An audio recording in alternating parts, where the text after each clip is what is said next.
వడ్డీ వ్యాపారస్తుడు లక్ష్మణ్ వలన నా కుమారుడికి ప్రాణహాని ఉందని అతని నుంచి మాకు రక్షణ కల్పించి అతనిపై చట్టపరమైన చర్యలు తీసుకోవాలని జిల్లా ఎస్పీ కార్యాలయంలో నిర్వహిస్తున్న ప్రజా సమస్యల పరిష్కార వేదికలో శ్రీనగర్ కు చెందిన మిరియాల మల్లేశ్వరి ఫిర్యాదు చేశారు. ఈ సందర్భంగా ఆమె మీడియాతో మాట్లాడుతూ గుంటూరు జిల్లా మేడుకొండూరు మండలం కొత్తూరు గ్రామానికి చెందిన లక్ష్మణ్ అనే వ్యక్తి వద్ద నా కుమారుడు మిరియాల నాగేశ్వరరావు 1,10,000 రూపాయలు రోజువారీ కింద అప్పుగా తీసుకున్నారని చెప్పారు. అతని వద్ద అప్పుగా తీసుకున్న విషయం నాకు తెలియదని చెప్పారు. నా కుమారుడిని అడగ్గా గత 2 సంవత్సరాలుగా తీసుకున్న అప్పు దఫల చెల్లిస్తూనే ఉన్నానని చెప్పాడని తెలిపారు.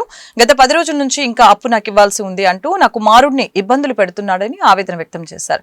లక్ష్మణ్ పెట్టే బాధలు సహించలేక నా కుమారుడు ఆత్మహత్యకు పాల్పడ్డాడని తెలిపారు. లక్ష్మణ్ నుంచి నా కుమారుడికి ప్రాణహాని ఉందని అతనిపై చట్టపరమైన చర్యలు తీసుకొని మాకు రక్షణ కల్పించి న్యాయం చేయాలని ఎస్పీని కోరినట్లు తెలియజేశారు.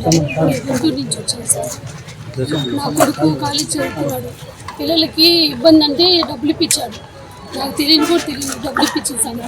ఇప్పుడు వాళ్ళు ఒత్తిడి చేస్తున్నాడు. బాబాయ్ మత్తు పిల్లలు మిగ్గారు. అప్పటికి తీసుకుంది 1,00,000 రూపాయలు అంటే ఇప్పించింది. అప్పటికి 50,000 కట్టాను తీసుకొచ్చి. ఇప్పుడు 1,10,000 కడతారా లేదా? రాత్రి ఫోన్ చేసి నాకు ఎట్లా పడితే అట్లా మాట్లాడారు. కాడతంతో మాట్లాడినట్టు కూడా మాట్లాడలేదు.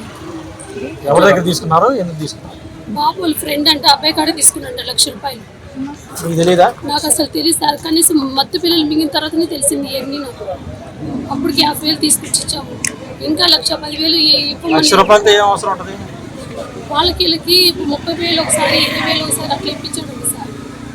నాకు కూడా తెలియదు. మా అబ్బాయి వాడుకుంది కాదు సార్. నాకు అసలు తెలియని కూడా తెలియదు. ఇచ్చిన అబ్బాయి కూడా చదువైపోయిన అబ్బాయి. మా బాబుని బెదిరిస్తున్నారు సార్. అబ్బాయి నేను చచ్చిపోతాను అని అంటున్నాడు. నాకు అబ్బాయి తప్పితే ఎవరు లేదు. తీసుకున్న డబ్బులు ఇవ్వాలి కదా. 50,000 ఇచ్చాం సార్. అసలు 50,000 ఇవ్వాలి సార్. అసలు ఎట్లా పడితే ఎట్లా మాట్లాడుతున్నాడు. నేను రెక్కలు కష్టమే సార్. నేను ఇల్లు లేదు, సొంత ఇల్లు ఏం లేదు, ఈయన కూడా లేదు. నేను కష్టపడితే బతకాలి.